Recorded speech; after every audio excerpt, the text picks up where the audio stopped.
Bitteschön. Minimalistenkaffee. Schön schwarz. Machen wir Abrost. Zum Wohl. Zum Wohl. Zum Wohl. Ja, wir sind am Pascal hierheim. Pascal, schöne Wohnung hast du? Ja, frisch hier eingezogen. Etwa vor einer Woche, ja. Wir haben noch geholfen zu zügeln. Genau. Das Spannende daran ist, wie groß ist die Wohnung? Oder beziehungsweise wie klein?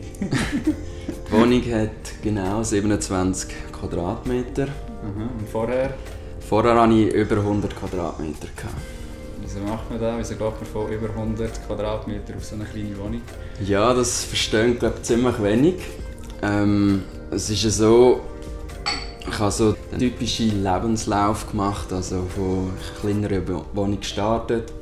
Dann habe ich etwas mehr verdient, grössere Wohnung, noch mehr verdient, noch eine grössere Wohnung.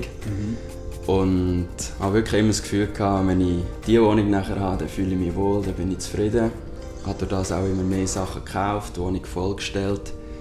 Und habe mir jetzt einfach überlegt, mal wirklich zu reduzieren und alles, was ich nicht brauche, verschenken, verkaufen und mal in eine kleinere Wohnung zu gehen. In der alten Wohnung habe ich wirklich gemerkt, 80% bin ich irgendwie am Schreibtisch oder im Bett, oder? Am Schlafen. Ja, und dann habe ich gedacht, gut, in der neuen Wohnung brauche ich eigentlich auch nicht mehr, sondern einen Schreibtisch, ein Bett und ja, eine Küche. Zum Kaffee kochen. Genau. Das Ganze hat ja auch ein bisschen mit dem Lifestyle zu tun, Minimalismus. Es gibt immer mehr, die sich eigentlich von dem angezogen fühlen, die irgendwie das Gefühl haben, sie haben zu viele Sachen im Leben, die einfach unnötig sind. Kannst du uns mal ein bisschen erzählen, was genau das der Lifestyle eigentlich ausmacht? Der Lifestyle macht eigentlich aus, dass man wirklich reduziert auf das, was man wirklich braucht. Also, man sagt so der Clutter, oder? Wo man alles daheim hat, weil wenn ihr jetzt selber euch im Raum umschaut, jeder Gegenstand, den ihr habt, war mal Geld gewesen. Und viele Gegenstände hat man irgendwie gekauft, wenn man denkt, ja, das braucht man unbedingt, aber jetzt steht es einfach nur noch rum.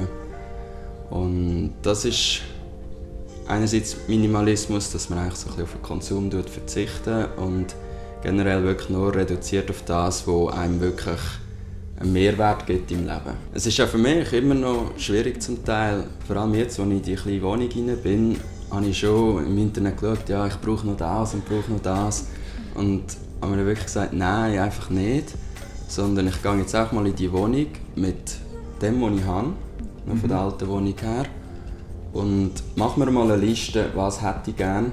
Aber ich habe mir wirklich gesagt, so 3 Monate lebe ich einfach mal mit dem, was ich habe. Und wenn ich nach 3 Monaten immer noch das Gefühl habe, das brauche ich unbedingt, dann würde ich mir etwas anschaffen. Und dann nicht einfach gerade das günstigste oder so, sondern wirklich auch ein bisschen schauen, wo wird es produziert, mit was für Materialien ist es gemacht, dass man sich das auch ein bisschen überlegt. Und wieso ist das etwas, wo man vielleicht auch gerade in der Schweiz sich mal Gedanken darüber machen könnte, dass man ein bisschen mehr die Schiene fährt? Es muss ja noch lange nicht jeder, wie du jetzt, in so eine kleine Wohnung, aber was macht es eigentlich aus? Also was gewöhnt man daran, dass man halt minimalistischer lebt? Man fühlt sich einerseits viel zufriedener. Es ist schon nur einfacher, wenn man so eine kleine Wohnung hat. Man muss viel weniger putzen. Es geht auch ein bisschen um das, dass man sich alles ein bisschen so einrichtet, dass es einem einfach einfacher geht jeden Tag. Das kannst du nur bei den Kleidern anfangen. Also das ist schon mal so der erste Punkt. Man hat so viele Kleider, die man nie anlegt. Und dort kann man schon mal anfangen. Ich habe jetzt 14 T-Shirts, ich habe 3 Paar Hosen, 2 Hemden so, zum Arbeiten, wenn ich mal ein bisschen besser aussehen muss. Und 2 so Casual-Hemden. Ja. Und ja, alles andere, was man nie anzieht, kann man in den Caritas bringen oder irgendwie so. Da haben andere Leute daran Freude. Ja, nicht einfach so wegwerfen.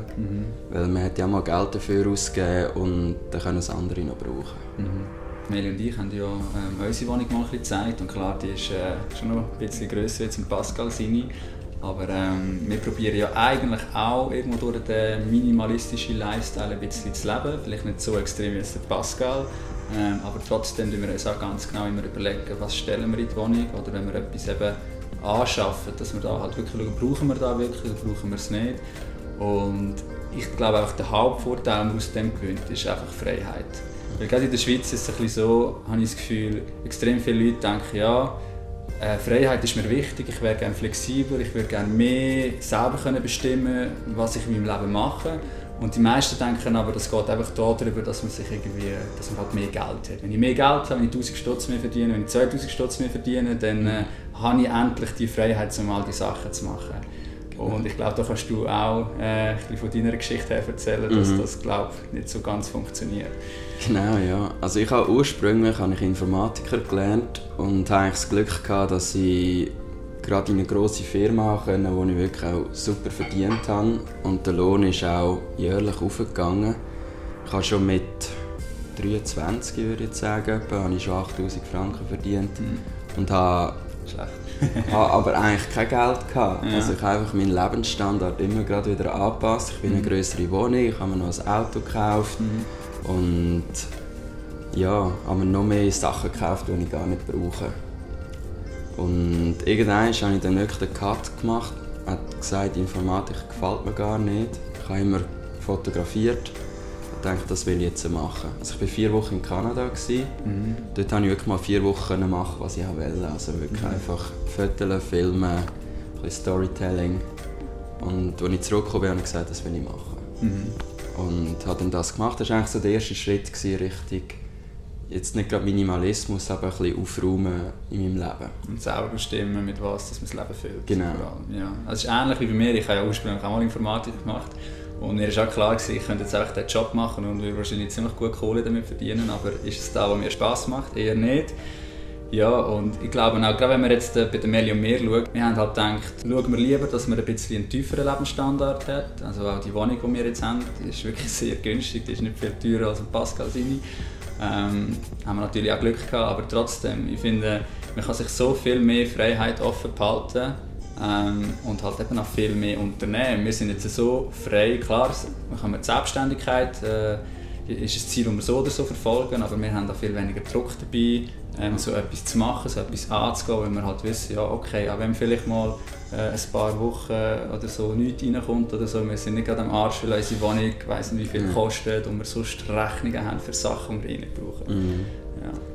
Ja, und es ist auch, wenn ich jetzt irgendwie das Gefühl habe, im Februar will ich auf Chile gehen, ein paar Wochen, ist jetzt kein Problem, weil ich habe meine Fixkosten so extrem abgebracht. Also es fängt schon nur an Internet an daheim. Ich habe keinen Internetanschluss, ich habe keinen TV-Anschluss. Braucht man heute eigentlich gar nicht mehr. Man kann über einen 4G-Hotspot gehen und zum Teil ist das sogar noch schneller als das Internetböckchen, das man sonst daheim hat. Und ja, ich habe fast keine Fixkosten unter das. Muss ich mir gar nicht mehr gross Gedanken machen ums Geld. Und Geld ist ja wirklich nicht alles, aber man ist schon mal ein bisschen zufriedener, wenn man nicht jeden Monat muss überlegen muss, kann ich das noch zahlen oder nicht. Wenn man schon mal den Druck weg hat, ist man schon viel freier. Und ich glaube auch, das ist das perfekte Stichwort, um jetzt den kurzen Tag ein bisschen zu beenden. Es geht in dem Ganzen, glaube ich, einfach immer um Freiheit, um Selbstbestimmung, dass man mehr Freiheiten hat. Wir finden das extrem spannend. Auf unserem Kanal werden wir wahrscheinlich nicht so oft über das Thema reden, auch wenn wir das eigentlich auch ein Lifestyle ist, den wir verfolgen. Darum, wenn euch das interessiert, geht unbedingt beim Pascal mal vorbeischauen. Er widmet sich in Zukunft natürlich gezwungenermaßen immer mehr diesem Thema, aber macht auch, glaube ich, sonst immer mehr Videos zu diesen Themen. Hallo zusammen, herzlich willkommen zurück auf meinem Channel. Und ja, wenn das etwas wäre, könnt ihr vorbeischauen. Genau. Das ist sicher Freude. Sicher, ja. Und dann würde ich sagen, wir trinken hier noch den Kaffee fertig. Solange er noch nicht kalt ist. Ja, und schreibt doch mal unten in die Kommentare, was ihr von Minimalismus haltet. Und wenn ihr neu da seid, vergesst nicht, den Kanal zu abonnieren. Und lasst einen Daumen da. Und wie machst du das Outro? Wenn du es dafür hast.